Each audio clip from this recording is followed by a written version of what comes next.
Our first speakers today are Bob Blackwell and Sister Kathleen and Tait, and they will be speaking to us about anti-racism. Bob ministers as the Chief of Racial Equity Practice at the Department of Children and Family Services. He has been part of the anti-racism team for the last 10 years, and he is a Dominican Associate.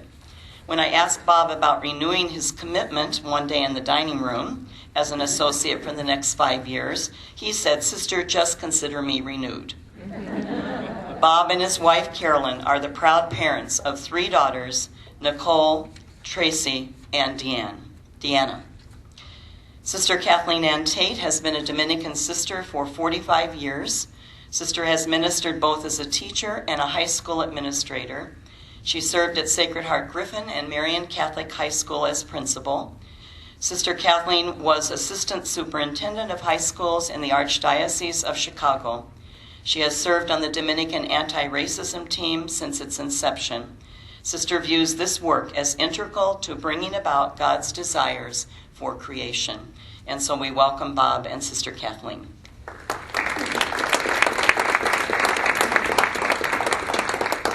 Thank you very much. Bob and I are thrilled to be with you here this afternoon. Last month when we met, Sister Marceline talked about our social justice work. And if you remember, she invited you at that point. Hello, everybody. She invited you at that point to look at social justice as something where you start to recognize the haves and the have-nots, how often we make decisions that benefit one group of people over another. Well, anti-racism is one of our major focuses of our social justice work. And our session this afternoon will focus on why we're involved in anti-racism and what that really means. For the Dominican Sisters of Springfield, it was 20 years ago in one of our governing sessions that we call our general chapters, that we made a commitment to stand with people on the margins. And as we looked at what that meant for us, we realized that people on the margins, and one of the things that divided the haves and have-nots, went along racial lines. And so we started analyzing what puts people out there. You know, how come we're not all one? And we recognized that racism was at the heart of a lot of that. So 15 years ago, in one of those governing sessions, the Dominican Sisters entrusted the Springfield anti-racism team to lead the congregation in a transformation to a multicultural, anti-racist institution. You know, when you look at preaching the gospel, when you look about bringing about what God wants for us on this world, in this world, it is about equity. It is about respecting individuals for who they are. It's helping everyone come to recognize God's role in their lives and bring that to fulfillment. And so for Springfield Dominicans, this is core. This is what we're called to do because we see how eradicating racism will bring that to greater fulfillment. Now, for me personally, why do I stay involved in it? I went to my first anti-racism training 19 years ago in Chicago, and that was even before the Dominican Sisters started it. It was a crossroads training, and for me, it was like it took the scales off my eyes. I had been a history teacher. I have a major in history and a minor in math, but I had been teaching history and thinking about the American dream, you know, equality for all. And at that training, I recognized how narrow our understanding of the American dream was, how distorted it really was. we don't talk in American history, or we didn't at that time, we're better about it now, about how we got the land in America. We took it from the people who were here first. We didn't really understand that when we erased slavery, that we really didn't give people of color equity with us. And I couldn't believe that I had been so duped, And so for me, it set me on a search for truth.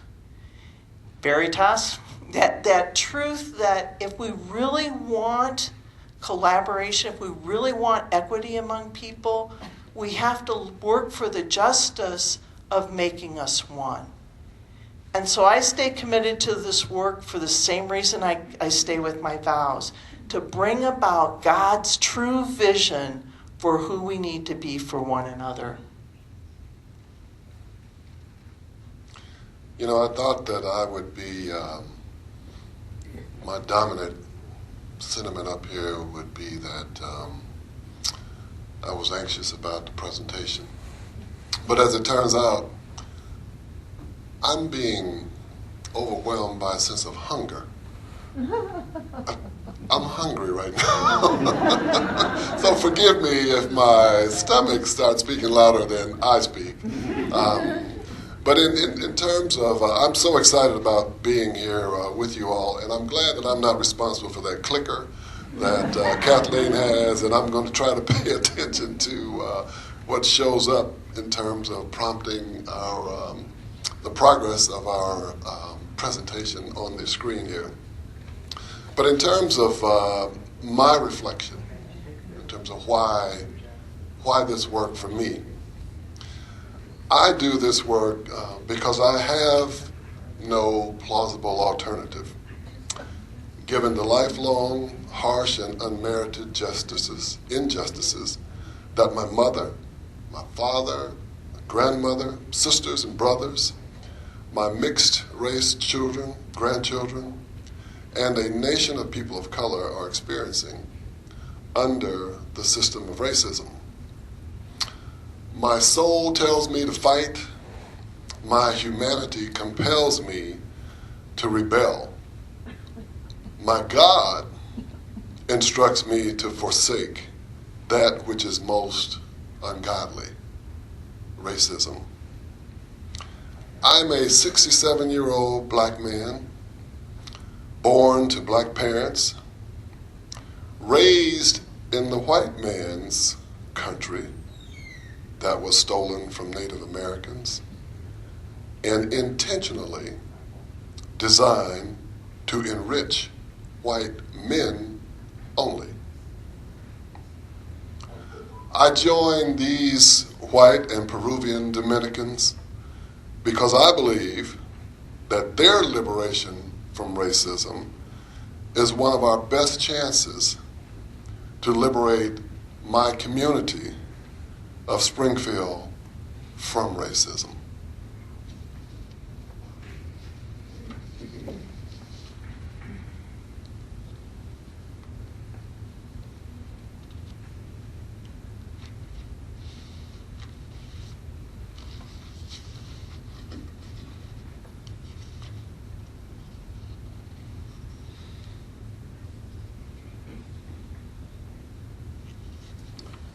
So, racism, anti-racism, as a way of being.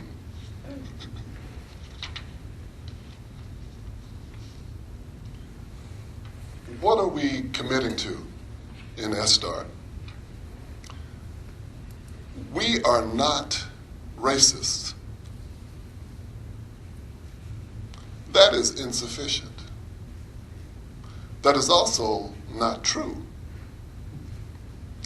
We aspire, as the Dominicans anti-racism team and on behalf of the congregation, to be anti-racist and to be multicultural. Let me share with you a couple of definitions from a summary of a book on How to Be an Anti-Racist by Ibram Kendi. While I also try to keep all this paper from just falling at my feet. Forgive me. So, key points about racism. A racist is someone who supports a racist policy through their actions or inaction, or expresses an idea based in racism. An anti-racism or anti-racist is someone who supports an anti-racist policy through their actions or expresses an idea based on anti-racism. And I want you to hold dear to the difference. It is insufficient to just simply say, I'm not a racist. It strikes me as the old adage, if you're not part of the solution, then you're part of the problem. Because we, every one of us in this room, and for the past 400 years, have been socialized to a construct of racism. And all the things that have occurred to this date, be it the civil rights movement, women's liberation, and other significant events in our history, have not changed the fact that racism is alive and well today. So simply to say, and this is the same air that all of us in this room are breathing. We didn't create it, but what are we doing? What are we doing to change it? And it's not sufficient to just say, I'm not a racist. We're not looking for the racist in the room. We're talking about a system of oppression that this country currently owns, and that we as an anti-racism team and the Dominicans seek to change that, to actively change that, and claim an anti-racist identity. You know, as we look at how we are anti-racist, it's really rooted in values, and we call those our transformational values. Now, this probably isn't the first time you've seen these, but we're going to take just a couple of minutes today to talk about that. As Dominicans, we're trying to live into these values, not only with our anti-racism work, but also living into these values of how we live life.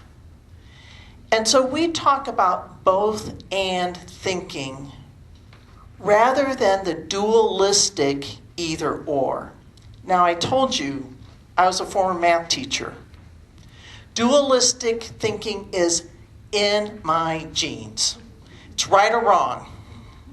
You know, it's black or white. And I like those definite answers. But when you want a single answer, an either or answer, it does narrow your thought. And when you look at how complex our world is today, it's not an either or. Very often it's a both and situation.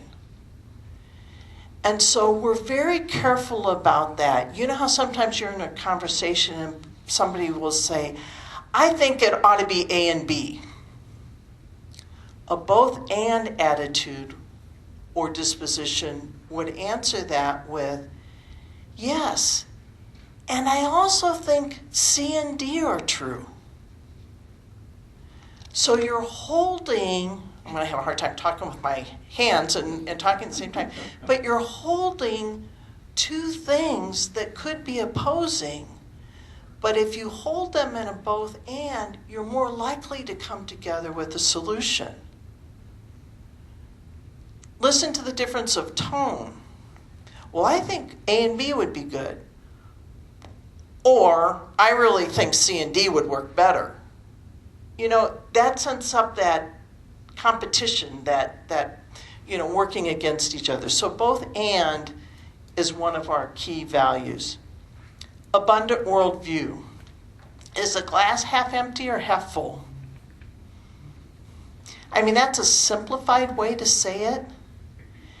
However, when you also are thinking of scarcity, sometimes when you're looking at a problem, the first thing that might pop into your head is, well, we don't have the personnel, we don't have the money, we don't have X, we don't have Y. And as soon as you start looking at what limits that idea, it squashes it. And so we try to practice an abundant worldview. Now that doesn't mean you don't keep things in check or that you're not looking realistically. But very often with an abundant worldview, when there's a situation, rather than saying what limits it, we say, what is the power that we do have? And how can we use that? And as soon as you do, the people that are involved kind of open up and say, well, I could do this part. And somebody else says, I can do this part. And I could do this little bit. And when you gather those together, you realize you really can move something forward. And so again, realistically, we may not have all the resources we want, but we do have some resources. So that's the abundant worldview. And just a comment about that sense of scarcity and the extent to which scarcity promotes the misuse of power. We think in this country, and frankly other countries across our world, and our current mood around immigration, and this sense that by accepting others, we are somehow going to limit ourselves, and that we should build walls, that we should create policies and practices to exclude others, as opposed to this abundant worldview, which then promotes an understanding and a disposition of collective work, collective responsibility. And so I think these things shape our world in very significant ways, and we choose the abundant worldview as opposed to this sense of scarcity, which then causes us to hoard, to protect, to war. And this is not God's intent. The other two values are transparent communications and collaboration and cooperation. And I think why those are important to us, the opposite of, or the other way of doing it other than transparent communications is secrecy. Very often in systems and operations, and again, we're talking about systemic racism here, secrecy is more like a need to know. They don't need to know, we'll go ahead and do it over here. The best example that I can think of this is when I was principal of a school up north, which the people at Marion will remember. One year we had a school play, and the director came to me and said, we don't have enough kids for the play, we have to cancel it. I said, okay. So we canceled it. Now you can imagine for the students who were in the play and the parents, the drama happened before the stage happened. And when I went and talked to the kids about it, and I said, we simply don't have enough kids. And they said, well, we'll work at that. And sure enough, within 24 hours, they had enough people for the show, and the show went on. All right, so what was my mistake and the director's mistake? It's like, we don't need to bother with them with that. We just don't have enough. It could be, scarcity view too. But when you involve people in a decision, and you're transparent about what's going on, then those people feel more a part of it and more part of a solution for that. So it's beneficial for the whole group. And collaboration and cooperation, it's not always efficient. You know, going to those kids and talking about that took more time than a simple decision did. But it is a way of being together that brings about the unity that God wants for us. Yeah, and I can, this is an educator up here, and I'm a social worker, right? And I see the areas from which we pull our examples. And I think about, when I think about those, the transparencies and collaborations, when you think about the interaction between people of color and white, those values mean everything to moving away from racism and toward an anti-racist and multicultural existence. And that's probably all I should say about that. Thank you. So we kind of skipped through this slide. I'm going to go back here just for a minute. When you talk about anti-racism work, it's a way of being. It's informed by a power analysis. It's sustained by a set of practices. It seeks the liberation of all beings, and it's grounded in accountability to anti-racist people of color. So we've been talking about a way of being and the transitional values. It's also informed by a power analysis. And I'm going to talk a little bit about that power analysis. So in looking at the definition of racism that we use to guide our work is racial prejudice plus the misuse of power by systems and institutions. And I should apologize for the first half of my comments because I know that these folks who are Skyped in are looking at the back of my head. And of course that may be an advantage for you actually. So forgive me, for speaking to you in that way. But in terms of, we take a lot of our guidance and methodologies from Crossroads, which is an anti-racist training and organizing institution. And some of the elements that have to do with racism and the power analysis, I'm going to read a couple of things. Racism is not the same thing as individual race, prejudice, and bigotry. All people are racially prejudiced, regardless of race or ethnic identity. It's a part of the air we breathe. It is socialized into every person. But this does not mean, and you may have heard me say something to the contrary, that everyone is racist. Racism is more than race prejudice. It is more than individual attitudes and actions. Racism is the collective actions of a dominant racial group. Systemic power turns race prejudice into racism. And therein is a connection between power and prejudice bringing about racism. Racial prejudice becomes racism when one group's racial prejudices are enforced by the systems and institutions of a society, giving power and privilege based on race to the group in power, and limiting the power and privilege of the racial groups that are not in power. I want to use an example and also help those of you who are associates gain some insight into the path that the congregation and our anti-racism team has traveled, and use this example here. We talk about culture. There's such thing as cultural racism.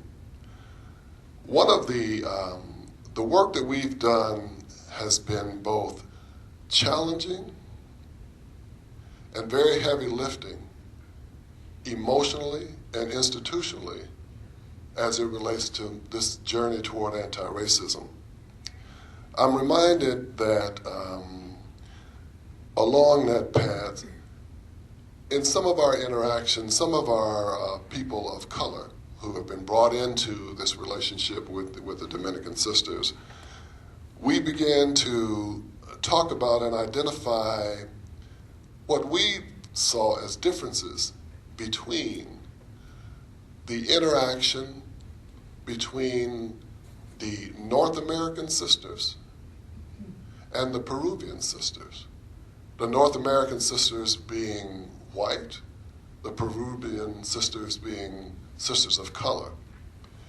And this is quite unwitting, I might add, that there was this sense that we as people of color had a very clear lens that there was this difference in the relationships and how the Peruvian sisters were viewed as people of color, both honored as sisters and Dominican sisters, but there seemed to be this sense of deference that the Peruvian sisters, in their own experience of racism and how it causes people of color to see themselves as less and causes white people to see themselves as superior, there then is that imbalance in that relationship. And I think as we began to talk about that relationship, it was a very powerful moment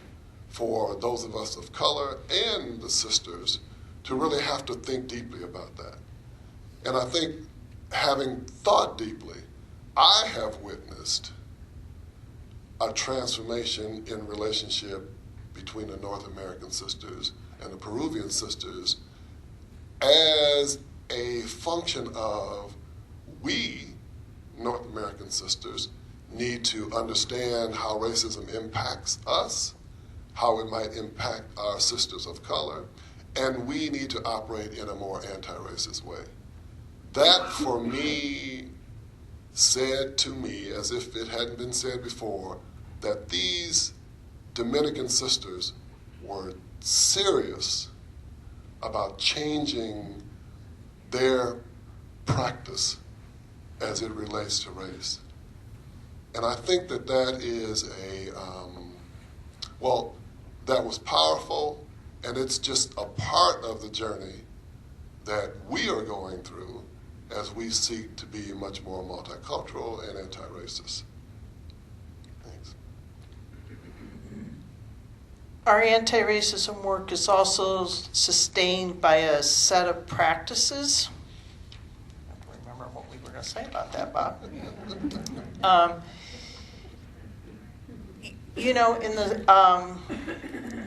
We'll get in, and basically, these are the kinds of things we do in our anti-racism team meetings. We pray. It's a source and summit of everything we do. And it's become the source and summit of the anti-racism team. We do some checking in, because when you come to meetings, it's kind of like, what's going on with you? What's going on with you? And how are people coming together? And we also take a look at what's happening out there these days as it relates to anti-racism and how that might impact our team. We do a lot of planning. We work with stakeholder working groups, which are really committees, but we have a committee for each one of our high schools: St. Dominic's Hospital, the Mother House community here, North American Sisters, South American Sisters, and it's a time when we can strategize how are we going to further this work within those groups, and how the people that are working in those institutions can tell us what they're doing with the anti-racism group. We also deepen our analysis. We think we've got this, and we always learn where we don't have it, so we deepen our analysis. And we do some caucusing too. And that's kind of counterintuitive because by caucusing we mean the people of color gather together and the white people gather together. And you think, I thought you were working on unity. But we've discovered as we've gone through anti-racism work that we all have our part in the racial construct that we need to address. So for those of us who are white, we look at our internalized racial superiority. Now, what do we mean by that? Bob mentioned how much racism is in our country, and I talked about that earlier too. But think about it. The school system, the government, land ownership, everything that's in our country was established at a time when people of color weren't thought of as human. They were slaves. They were people who didn't understand. So as a white group of people, we kind of have been socialized to, we know how to do things better. We know how to raise our kids better. Now, that's not really true. But we've been socialized that way. And we have to look at how that really is part of how we were raised and what we need to do to dismantle things so when we're working together on racism, we're not making decisions about racism. We are making decisions about racism. Right. And this is, in sharing this with you, this is also an advertisement. We're looking for you all to consider engaging with this anti-racism team. And so far, I know, at least as I feel myself, things feel heavy. And this is heavy lifting. But let me tell you, there is nothing any more rewarding than the work that we are doing and the relationships that have resulted that fuel our ability to do this work and that sustain us far beyond this room and into our daily lives. We find ourselves in deep relationship with each other because of some of the methods and practices that you see here. Team building is not just giving lip service to being a team. Team building is a very deliberate effort to gain the understanding of the people that you are working with so that when it comes to heavy lifting, I'm not guessing about Kathleen's perspective on something. Because as a part of our team building, I've had to do a one-on-one with her and her with me, so we kind of understand, well, I kind of know where she's coming from. So when we get to a heavy subject, I don't have to be guessing about where she is. I know where she's coming from. She knows where I'm coming from. And that's a very deliberate attempt at building the kind of relationships that carry you through this work.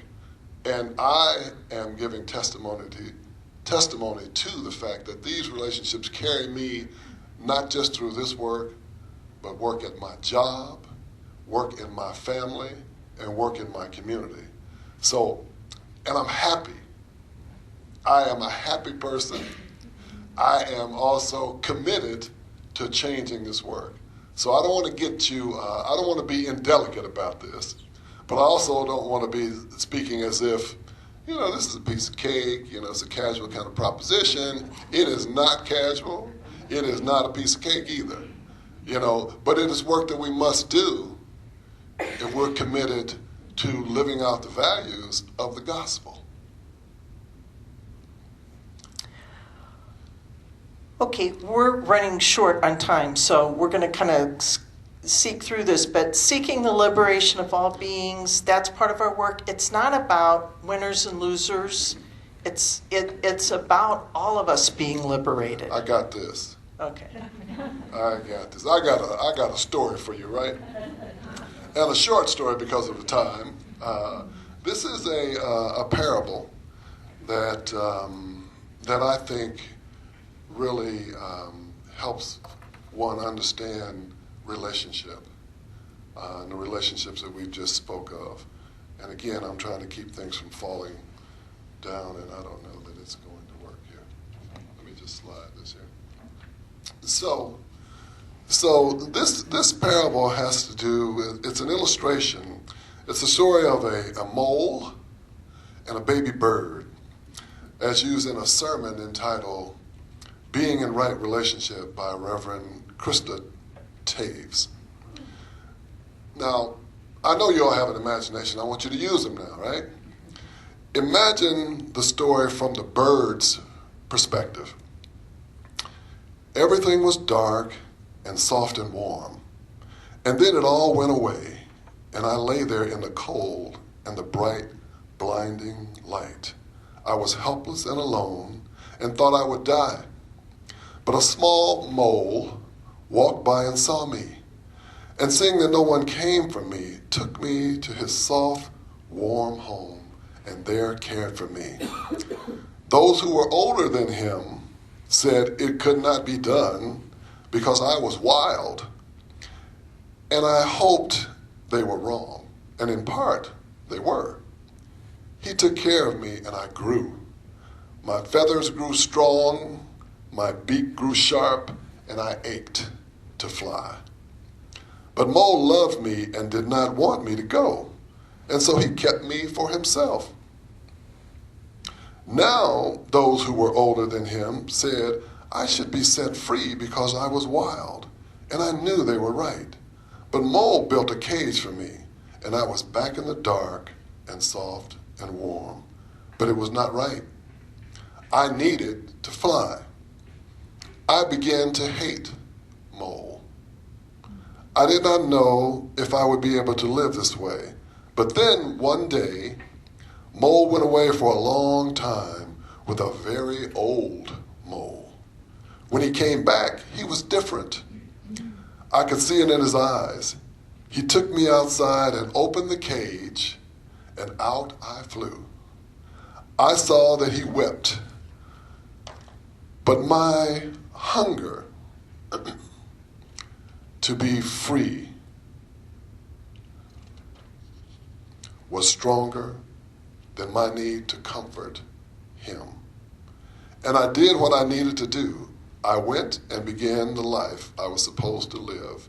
Some days, Mole comes and visits me now. At first, I wanted nothing to do with him and kept far away.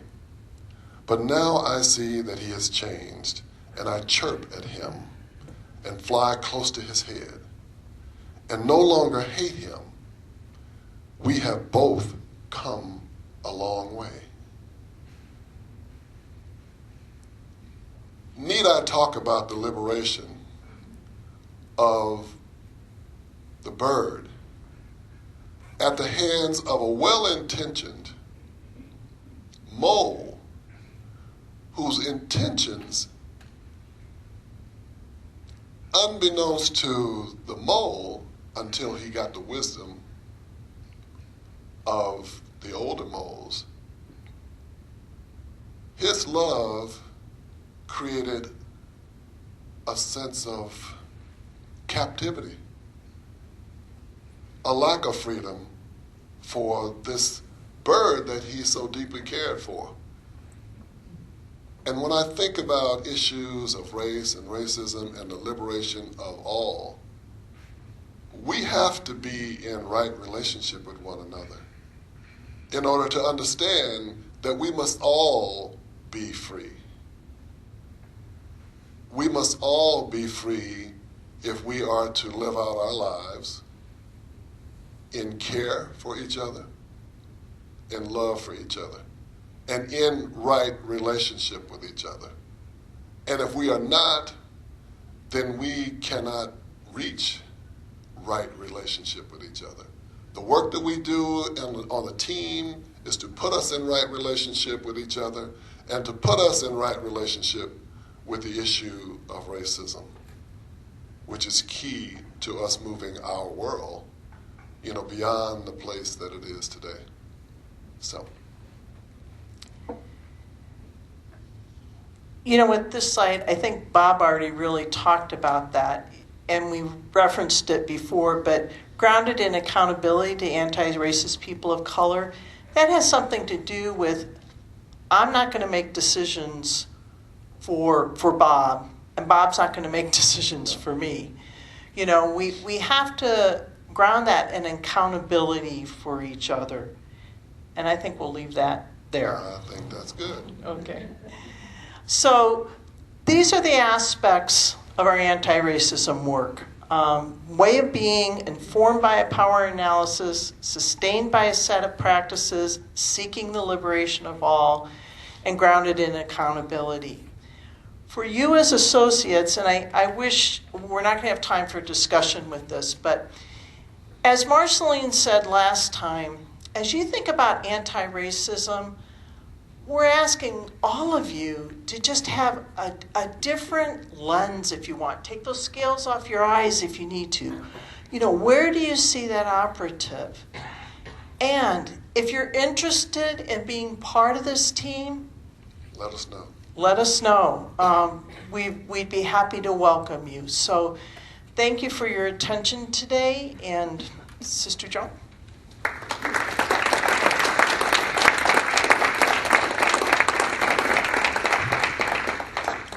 Thank you, Bob and Kathleen, for your gospel message, and thank you for your invitation. It's wonderful to have you with us. All right, Sister Rosemary entered the community in 1967, and her ministries have included quite a variety. She was teaching primary grades in Peoria, Chicago, Madison, Illinois, administrator of St. Monica Maternity Center in Springfield, pastoral associate at Sacred Heart Church in Effingham, director and co-founder of Poplar House Clinic, a clinic for the underserved in Rogers, Arkansas. And after serving as counselor and then priors general of the congregation, she finds herself down on the farm. Sister Rosemary is now the director of Jubilee Farm and loves telling the story. So we welcome Sister today.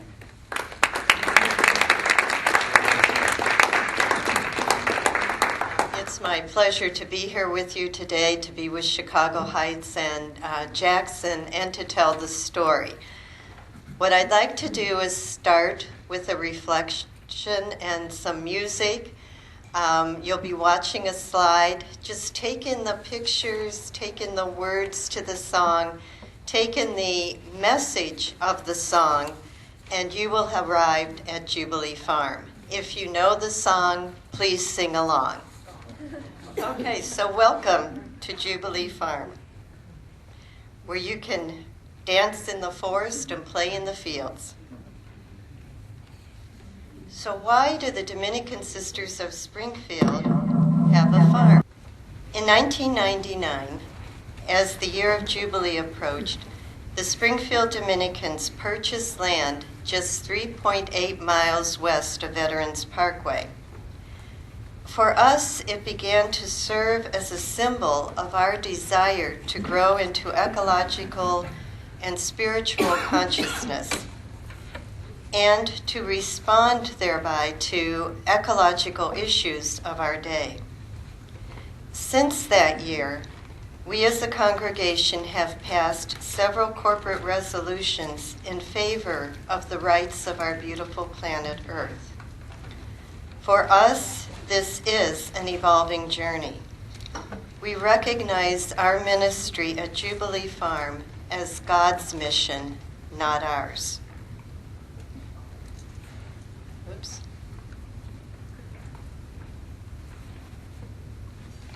Jubilee Farm is our way of participating in the great universe story by providing a place where all of creation is safe and honored, and all are welcome to come.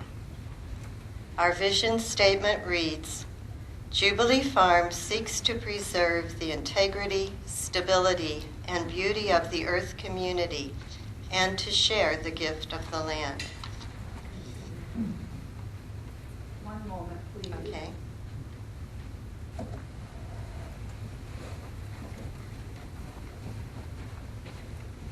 In this brief presentation, I'm going to say a little bit about our roots, our reasons for being, our relationships, and our readiness to continue to grow.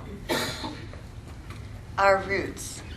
How do we see Jubilee Farm as God's mission, not ours?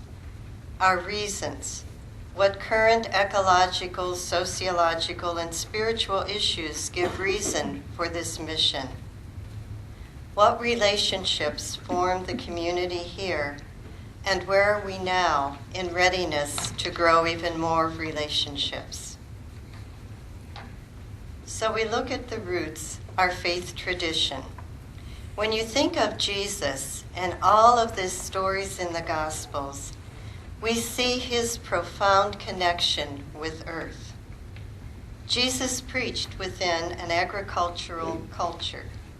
And so his parables are filled with stories of seeds and harvest, vineyards and weeds, rain and sunsets, sheep and nesting birds, wildflowers clothed with beauty. He even told of his Father's concern for a dead sparrow. So as our gospel and scripture shows us, all of creation matters to God. All of creation is God's testimony of love.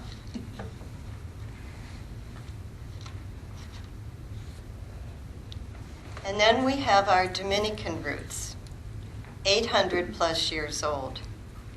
In the 13th century, our founder, Dominic, preached the truth of the goodness of all of creation. And then one of our early Dominicans, Thomas Aquinas, took on the monumental task of rewriting theology, understanding of God, in light of the universe and creation. Meister Eckhart, Dominican, who died in the 14th century, is considered the greatest of creation mystics. He wrote, and listen to this, "Every single creature is a book about God." Every single creature is a book about God.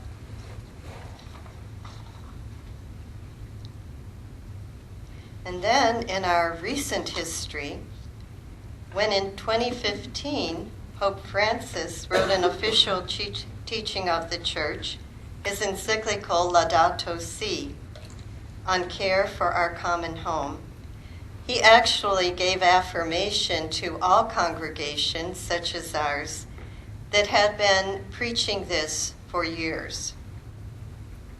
In his encyclical, he addresses right relationship with our use of created and human things and our relationship with all of creation, interconnection, an understanding that what we do to any part of the planet Earth, we do to ourselves. And responsibility. The abundance of creation is threatened by the irresponsible actions of the human community. And what is our response? He also wrote, "The entire material universe speaks of God's love, his boundless affection for us. Soil, water, mountains, everything is, as it were, a caress of God." Isn't that beautiful? A caress of God. In recent times, we have seen an urgent call and a tremendous response to ecological issues.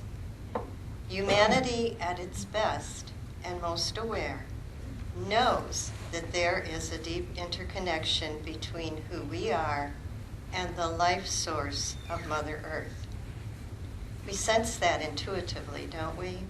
Think of a walk in the park, watching a beautiful sunset, sitting at the beach.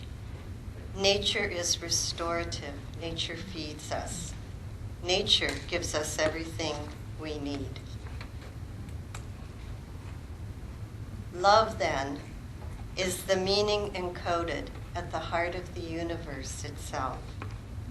The loving God's original and ultimate intent is fullness of life, not just for a slice of the world, but for all, poor human beings, living creatures, all of creation.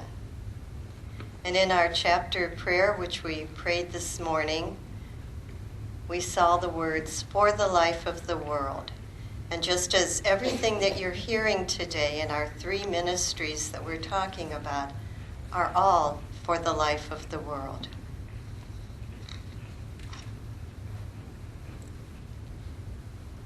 We depend upon clean air and water, safe and adequate food supplies, energy from God's creation. And creation depends on us for its continued ability to support us. But sadly, and too often, humankind forgets or ignores the part that we play in this delicate balance. Once we begin to act as if we're separate from creation or superior over creation, using whatever we want, all of the resources and so forth, we will find it difficult to engage in the global warming crisis that's looming in front of us. We know the abundance of creation is seriously threatened. We can deny that climate change exists, but that does not change the reality. Earth is suffering. Just look at these visuals. They need no words. It's in our DNA. Mm-hmm. That's right. Sister Ann Regina says it's in our DNA. We know we are part of creation.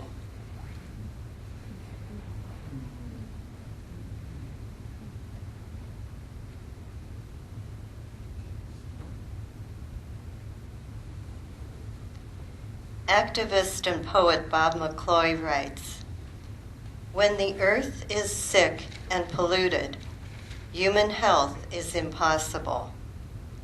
To heal ourselves, we must heal our planet. And to heal our planet, we must heal ourselves."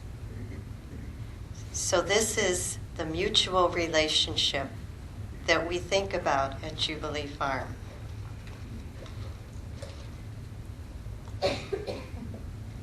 This is a place of healing and restoration. Healing of creation, restoration of the human spirit. They go hand in hand. So what do we offer here? We have 164 acres, pastures, woodlands, ponds, creeks, wetlands, gardens. A place of healing and restoration. You may recall in our vision statement, we said we share the gift of the land. All are welcome to come and walk the trails. In the spring, summer, fall seasons, we have benches throughout where people can just come, sit, listen to the sounds of nature, experience, feel, touch, enjoy. Explore the awesomeness. This is a picture of our labyrinth. A labyrinth is not a maze. It's an ancient form of prayer which invites the journeyer to enter the labyrinth, follow the circular paths in and out and around into the center. Our labyrinth is built of all natural things. We just keep it mowed, and it's all natural. It's half a mile in and half a mile out. And the whole idea is to calm the spirit and to be in touch with, what's going on? What burdens am I carrying? How do I want to think and speak to our God? This house is called La Casa, and it's rented by individuals for weekends, for quiet days, for retreats, and so forth. And also for meetings. There's a small meeting room attached where the garage used to be.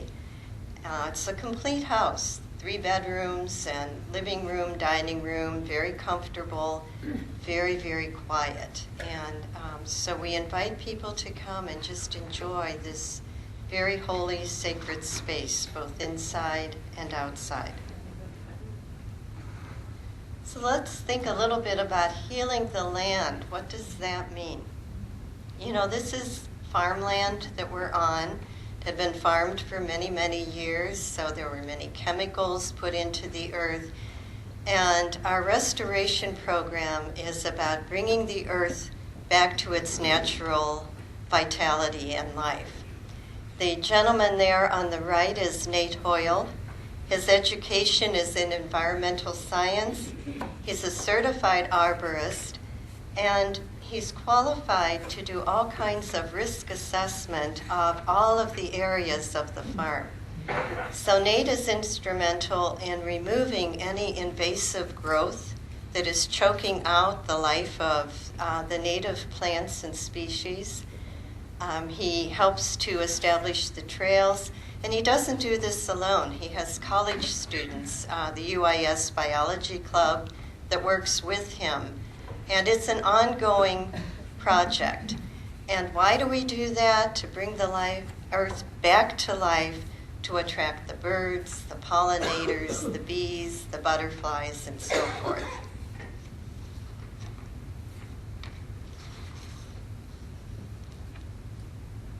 And then you see the wetlands, pastures. And then we come to our gardens. And this is Sister Suzanne here, who is our gardener. And our gardens are around the buildings, the building where some of us live, and La Casa, and the building that I'll show you in a little while. Sister grows flowers, herbs, vegetables, and again, without chemicals. We get the seeds from, they are organic seeds, very healthy growth that she successfully has. And we count on volunteers during the growing season to help us with the different patches of land. When you come to the farm in the growing season, the first thing you see are the flowers and the herbs growing and so forth. And it's a way of saying, welcome, you're welcome here. She does a beautiful job. She also sells the seedlings starting in April, so you can watch for that on our Facebook page. These are a couple of our volunteers, a mother and son here, who are weeding out one of the areas. Okay, so let's look at community. Who lives there at Jubilee Farm? Well, here you see Hannah and Doc. Those are our 2 llamas. And Lyndon and Corby are alpacas. Now, these 2 are old for llamas. They're in their 20s. And these are younger. They're about 8 years old. Sister Anita, who does all things fiber, takes the fiber from the alpacas because they're younger and is able to spin it and make it into yarn for the weaving and so forth. And then we have our feral cat. We hope to get more. And our hens. And when the hens are really producing, then we're able to bring the extra eggs here to the mother house.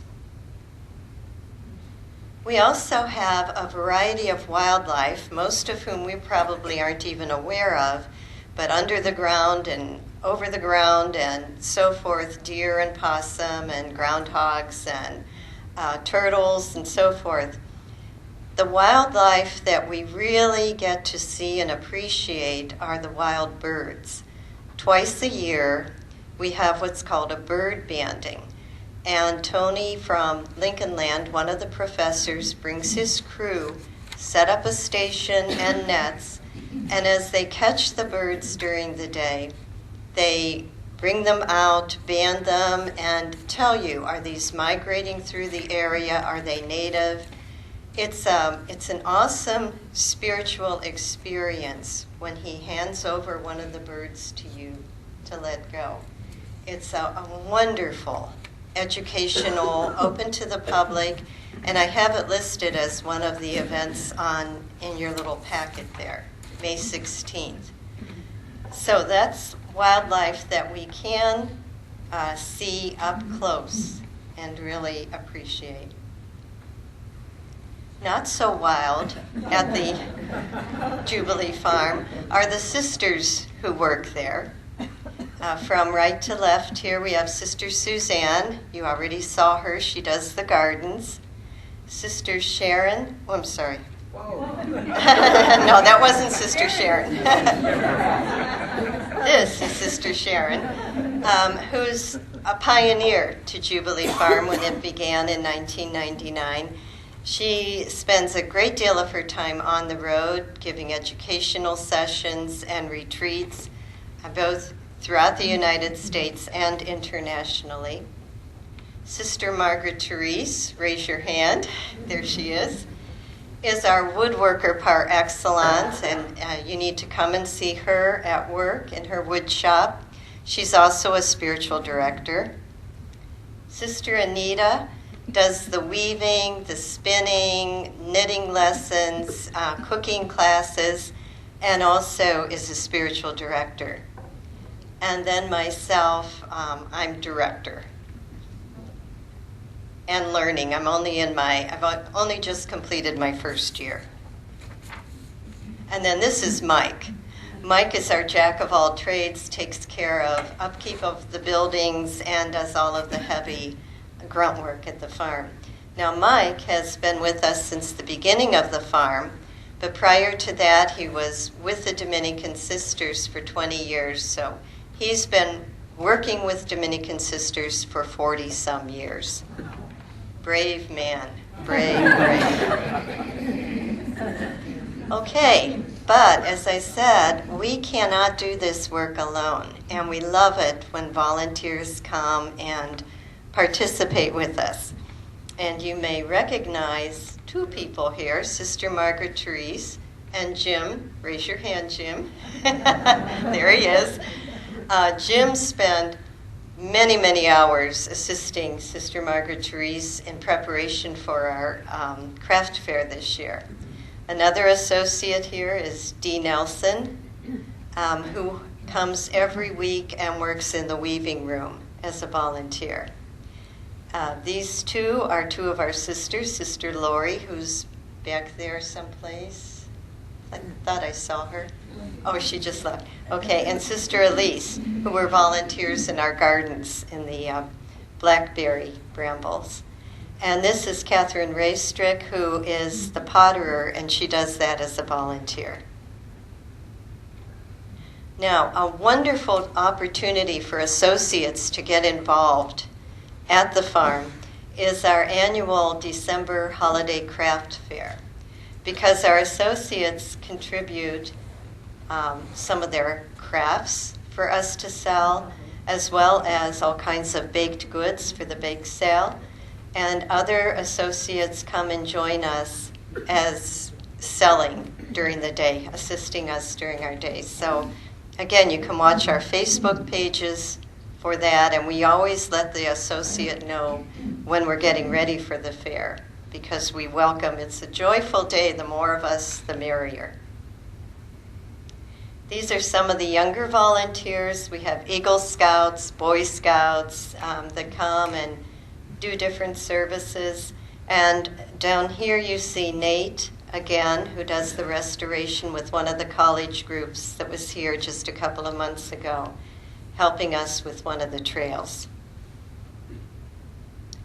And we are having a wonderful time right now. We have these two students, David and Martin, who are juniors at Sacred Heart Griffin. And as part of their theology class, they are coming to us 3 times a week, working for about an hour. And here they're in the shed helping Mike take down some paneling.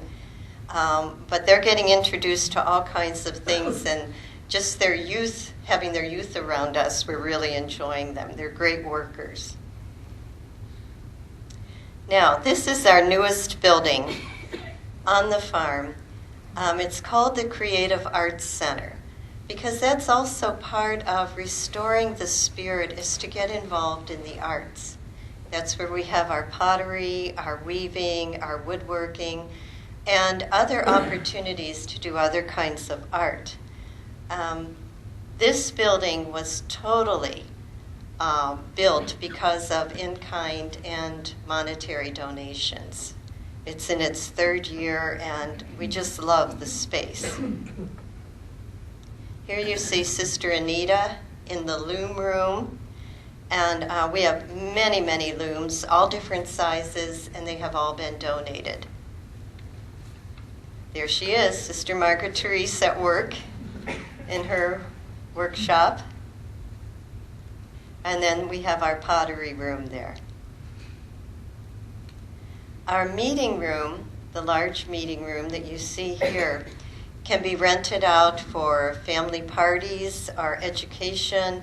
This is a weaving weekend that many weavers come together to learn and to perfect their skills. We also do other kinds of educational classes, and there's a couple coming up that are listed on the form. We have one in March and one in April. It's also a place where people can come to have their board meetings, or some organizations rent it out for their staff retreats.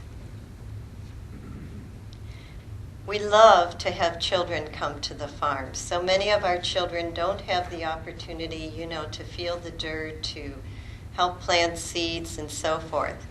And so we've been involved with Compass for Kids, which is an after-school program for the disadvantaged for our public school system, Hope for the mentally and physically challenged, and school field trips.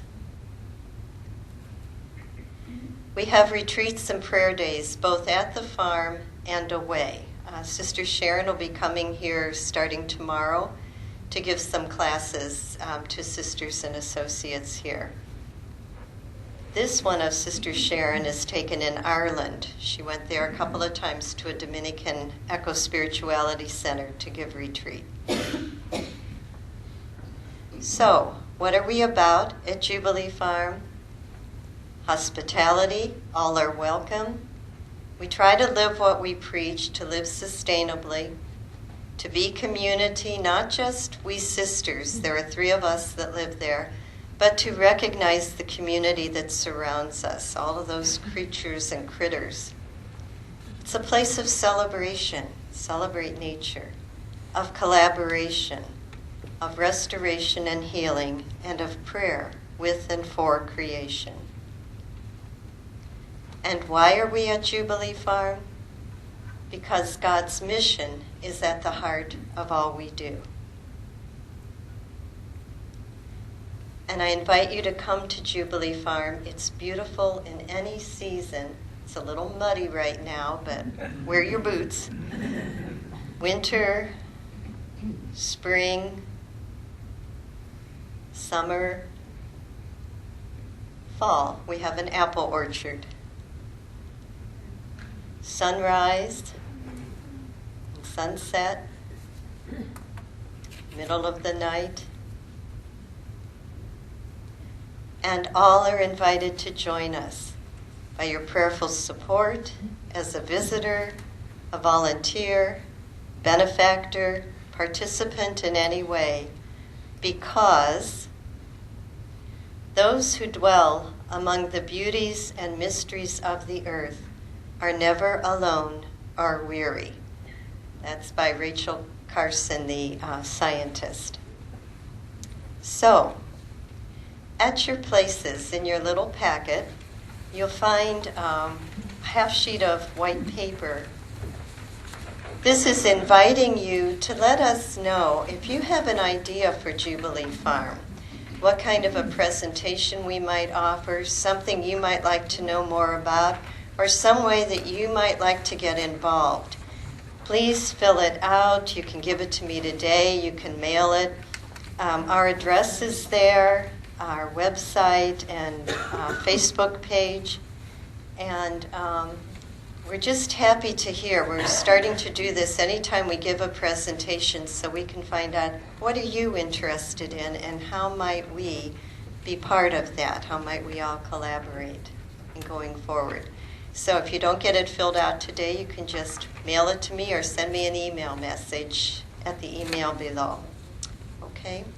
I thank you for your attendance and your watching and listening, and hope to see you at the farm. Sister Margatrice? I was thinking maybe you could tell them just if they want to drive there, how they Oh, okay. If you wish to drive to the farm, you just go down Monroe, go west on Monroe, cross Veterans Parkway, and a little over 3.5 miles, you'll see us coming up on the left. There's a sign there that says Jubilee Farm. Good idea. Because our address is New Berlin, but we're more Springfield, so don't go into New Berlin. You'll pass us by. Hope to see you there sometime. Thanks for your attention.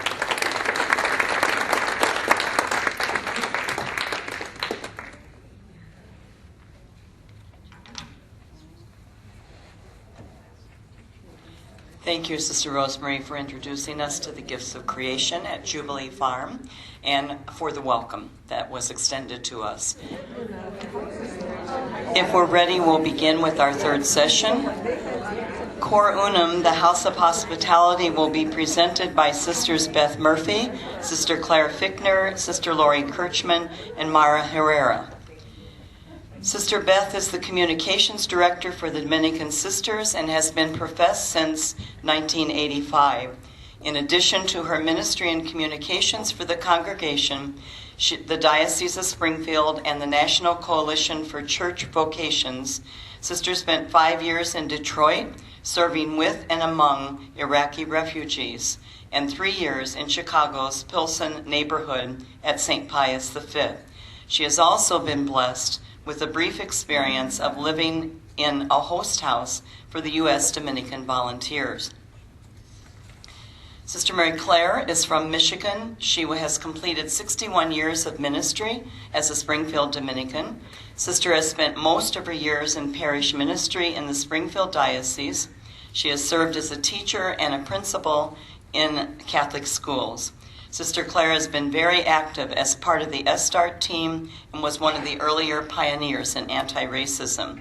She is now involved in our newest community venture, which you will hear more about this afternoon.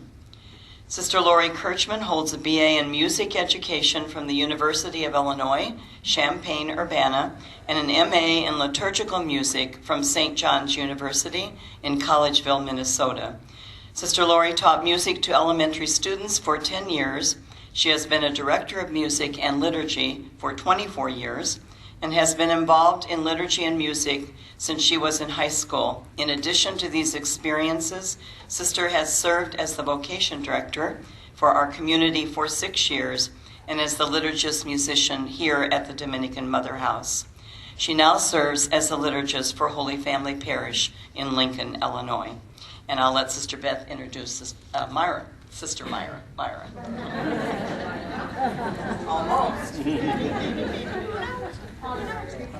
Honorary sister, there you go. Well, welcome back from your break. We're going to work really hard not to go past 3:30. So we want you to get you out of here on time.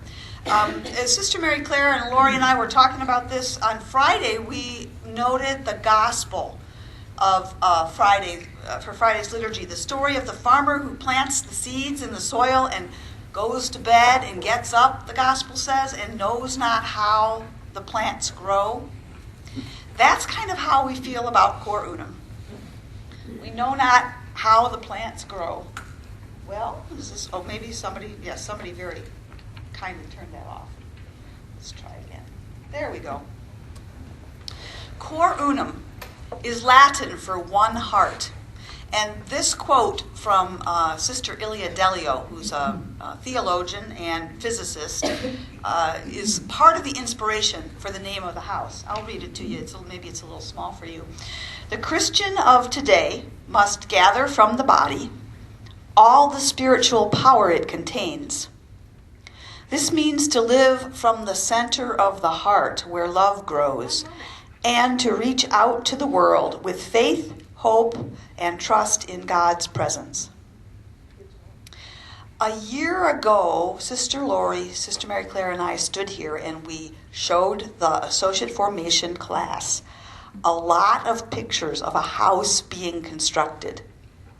Since September, we've been living in the house and engaging in relationships with young people who have come there to engage with us, and with associates who've come there to engage with us. So to start, you're going to hear the story of some of those young women.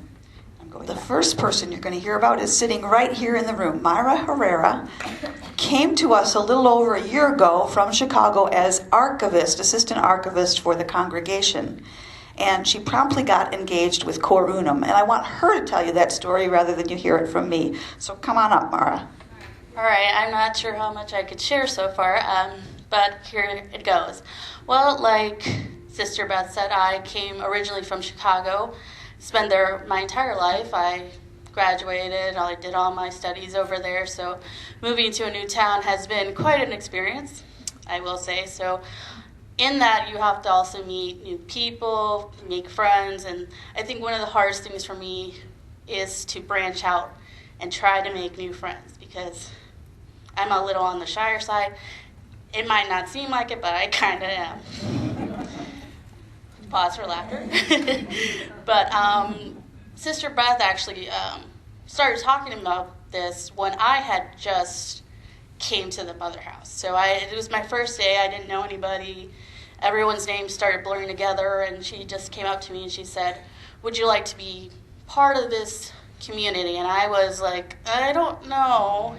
It sounds kind of scary. I just had gotten in here, like maybe about a week ago. I just had moved there into Springfield. So it was a new experience. I didn't know. And so over the course of the year, she kind of, I would say, took me under her wing, and she just kind of more explained it and kind of made me understand what it was more about.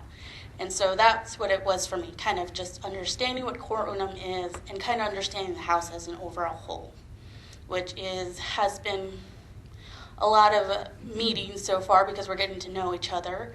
It's me and another young lady named Natalie Long, who is an environmental lawyer. Is that correct? Mm-hmm. And unfortunately, she couldn't be here, but she is very nice. She's a good cook. She's very intelligent. Hopefully one day we'll get to meet her. But it's just been me and her and another young woman who will tell you her story later, but we've all just been congregating, talking about potential projects that we can do, talking about our faith, talking about what we hope to get out of Cor Unum House and how that affects our relationship with our beliefs. And it's been a really promising experience so far since November officially when we got started. So for me, that's just been a core thing to do, kind of get familiar with these ladies, and not just, as them as sisters, but as, everyday people, because like I said, moving from one city to another has been a rapid experience, and getting to know them has been such a grand experience for me. And I don't know what else to say, but that is my takeaway so far from being part of Cor Unum, and just getting to know where we're all at in our lives, and for them as in their profession, and for me, and as I started my journey in Springfield, not just in Springfield, but in the mother house, and how I connected with everyone. Now my voice is getting a little shaky, so.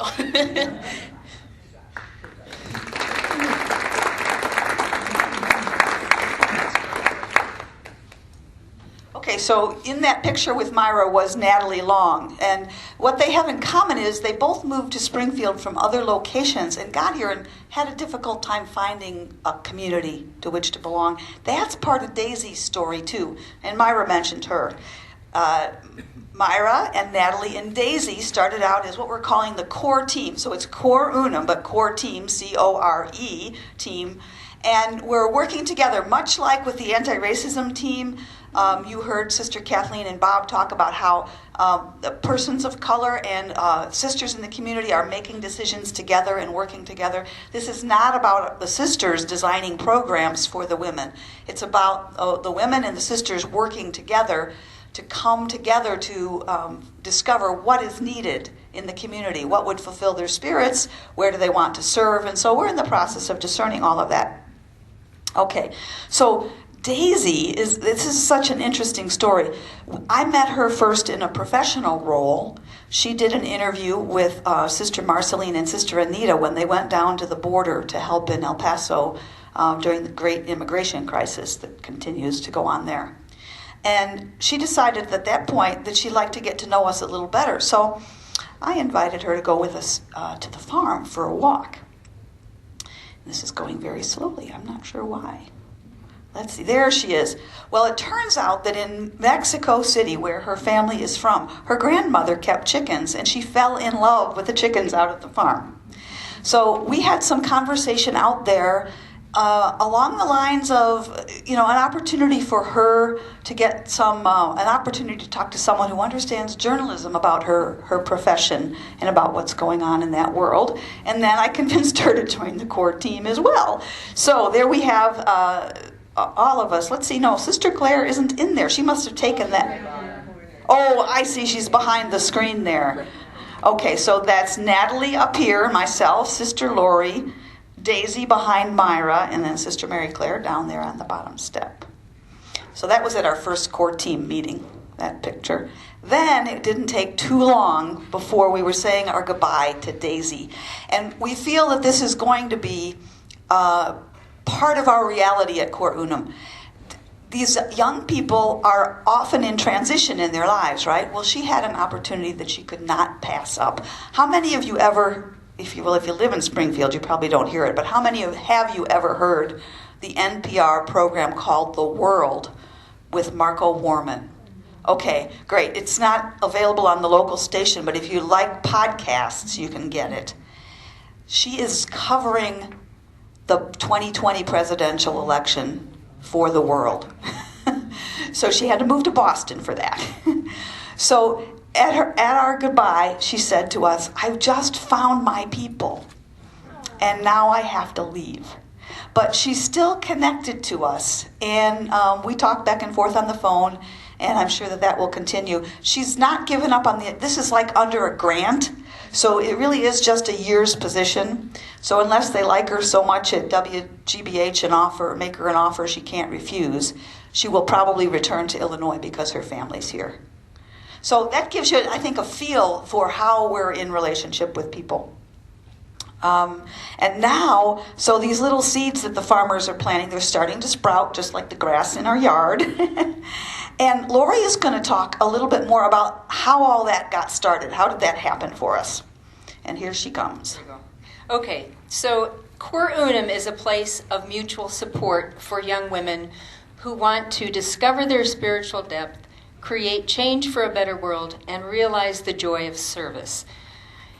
So let me give you a little background. In February of 2016, a committee was put together at St. Cabrini Parish to talk about the possibility of beginning a house of hospitality for young women who might want to live in community and share spirituality. The idea was that the sisters and the young women would live together and learn from each other. And the committee continued to meet for the next year and a half. I'm doing this very briefly. So in January of 2017, several of our sisters participated in a day of discernment to see who might be interested in actually living in the House of Hospitality. So Sister Beth, Sister Mary Claire, and myself and several other sisters came to a discernment day.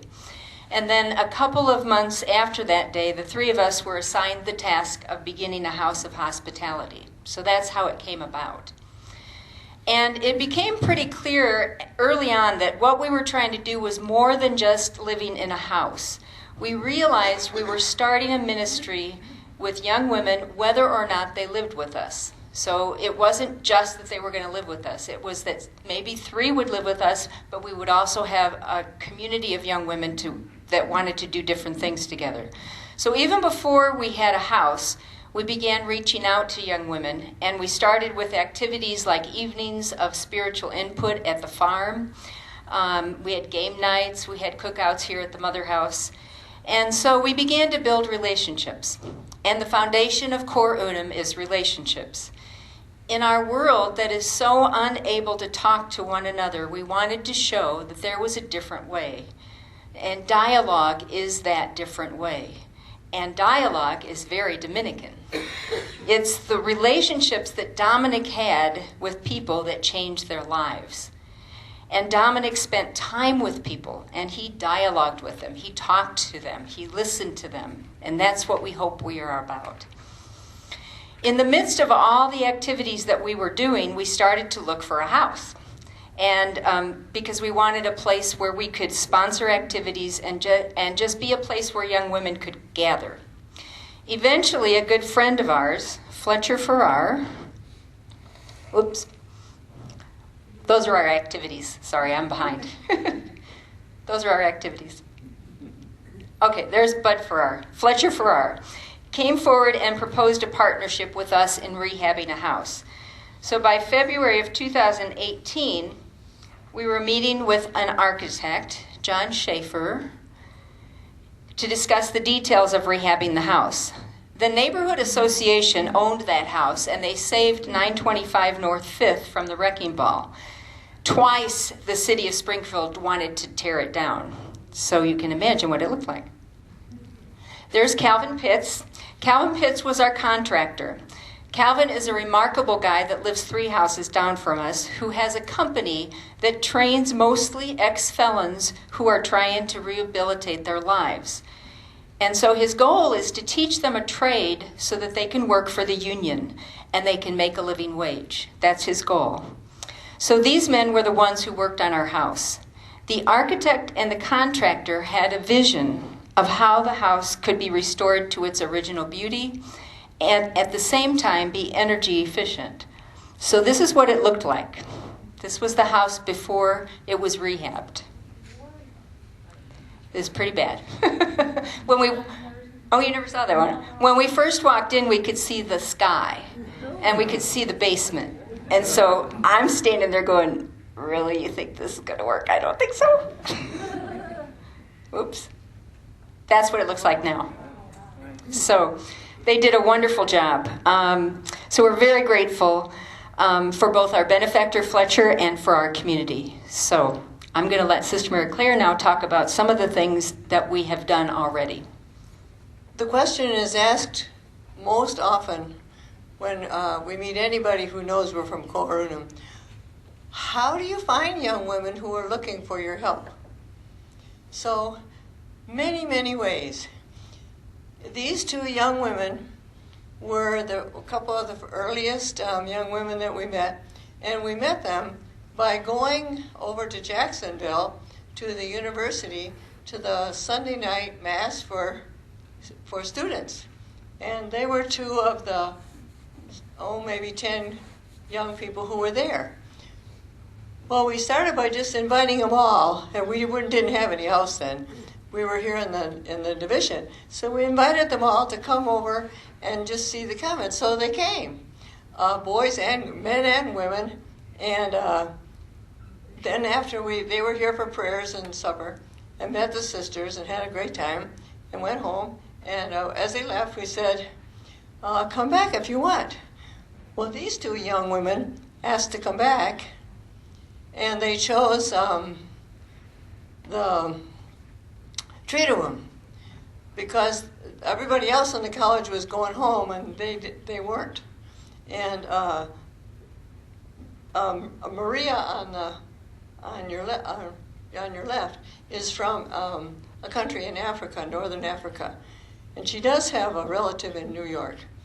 And Yenny is from Beardstown, but neither of them have a lot of extra money, and so they were not going home for that little weekend. So they came here, and they went to all the Triduum prayers, and they were just fit in so beautifully and loved their time here.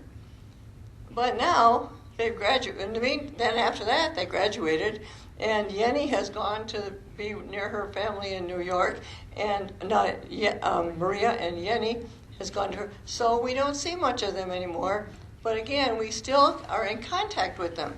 So the work that we're doing, we find out, is not just about who's with us every day or who's not with us every day or who we see often. It's people who have a belief the same as we do, that if you work with a community of good-hearted, even we don't want to call ourselves holy, but at least interested in holy stuff, that what you end up doing in the world is good, that you develop a goodness within yourself that is welcoming and is cheerful and friendly and invites others to get to know you. That's so much of this is not about just talking to each other word for word. You have to do that too. But it's about the feeling of how to make a home, how to make the neighborhood better, how to go to rallies and get to know the people you're standing next to when you're standing there with your sign. How to do that, how to unite people. This is another young lady who came over here, way over on your right. Anastasia, now this is another way we get to know people, is just by our own individual background. I've known that young lady for many years. I never saw her until she came here. She won a grant she's from Zambia, Africa. She won a grant to come and learn about being an international teacher. And then she decided she might like to come here and be a teacher in one of our schools. So anyway, we've got one of our trainee associates back there, Doug King, and his wife Pam, who have, I believe, influence and know-how in that whole system of education. And so they are helping. The way they met her was she said to us the last night she was here, "I'd like to go bowling." Well, that was not quite up my alley. So anyway, good fun. Anyway, but Pam and Doug took her bowling and she had a great time with them. But we also introduced them to a couple of ladies that we know who have lived in this city and have flourished and have helped others to flourish, that we just happen to know. They happen to be here. And it was a good opportunity. You notice Natalie's here, it was there too. There was a good opportunity for them to see where they were going if they continue to work toward the goodness of the world. That they will have friends. They're not going to be alone, because that's what they feel right now, like they're alone. They're the only one that wants to do this. Nobody else wants to do this. And, well, maybe there are other people, even your own age, that want to do it. But it's about finding a way to get you together. Okay, now I think I have a whole bunch more. We'll just zoom through it. One night we had this is the core team meeting for planning after supper. Next. During the Christmas vacation, we invited the graduates of Sacred Heart Griffin, whose addresses Sacred Heart Griffin has, and we invited them, everybody, to a night of games and snacks. Well, 5 came. You know, when we invite, we might invite lots of people, and we might get 3. Well, this night we got more. We got 5, and 2 of them are men, by the way. We didn't say it was just for women only. We figured nobody would come. And anyway, they didn't want to play our games. They had their own card game, which was lots of fun, but I don't have time to tell you about it. Next. Okay. This is a beginning of where we have associates connected with us. The sisters have been very wonderful. The sisters here in this house and around the neighborhood in helping us when we had dinners, when we have events, and we can't figure out how to get it all done and be the hospitality hostesses.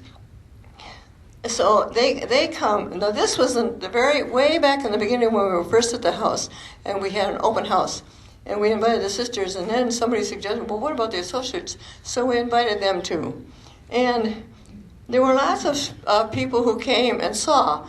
But since then, they have come back because once they saw that we were there and we were not shutting the doors, that they were welcome to come. And so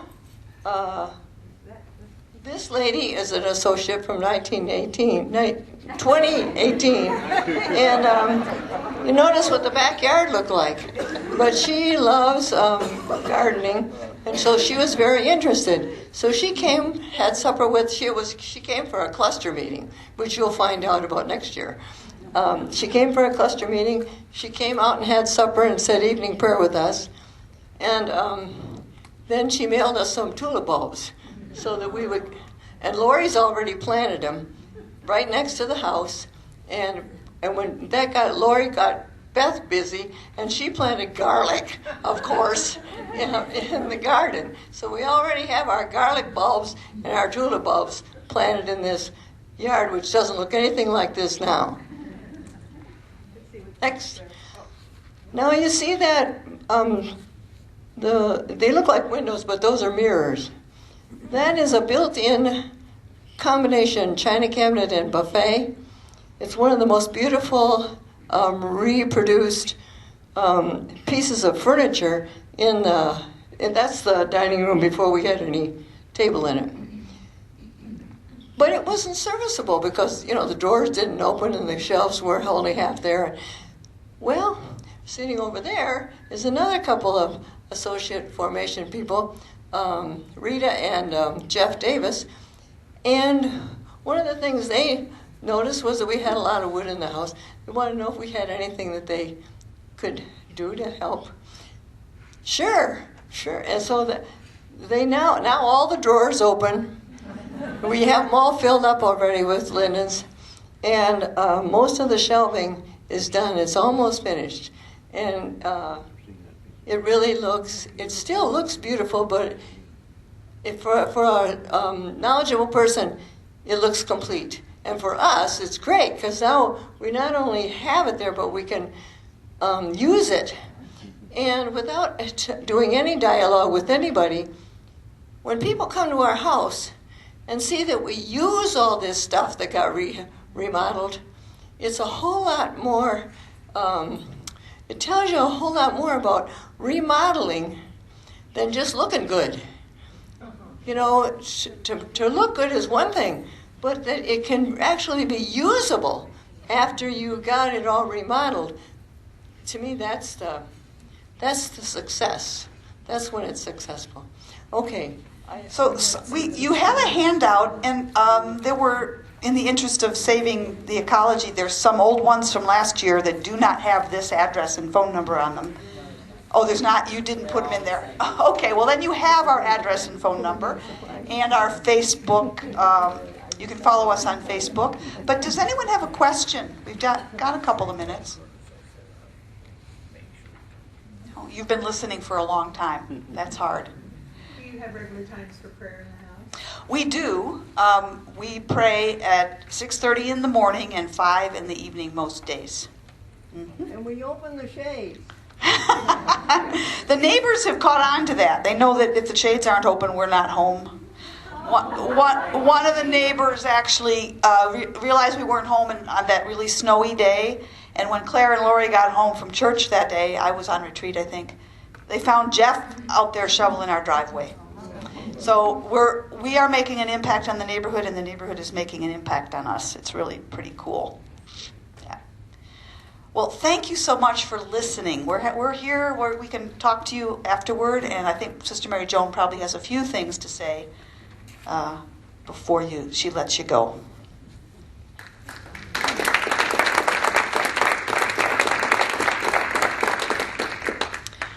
Thank you, sisters, for sharing how you're building relationships and community at Core Unum. We're very, very grateful to all of our presenters today, to Bob, to Maira, to the sisters Kathleen, Rosemarie, Beth, Clare, and Lori. Thanks for sharing your mission, and it's evident through your presentation the vitality that you bring to this mission. So God bless and thank you.